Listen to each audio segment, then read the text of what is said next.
So if Facebook is not loading properly on your Chrome browser, this is what you need to do. You want to go to the three vertical dots at the top right of your browser, and then you want to go to the bottom and click onto settings.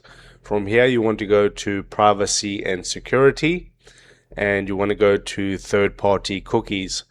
Then scroll down and go to see all site data and permissions. From here, you want to go to the top where it says filter sites on page, and you want to type in Facebook, and there you'll see Facebook right there. You want to go to the trash can icon of Facebook, and you want to delete all the on-site data. Okay, once you've done that, you want to scroll down, click onto extensions, and you want to disable your extensions.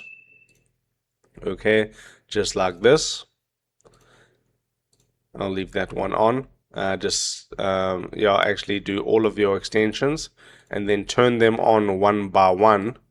Once Facebook's working properly, then you can identify the extension that's not working. If this helped you out, drop a like on the video and subscribe to my channel.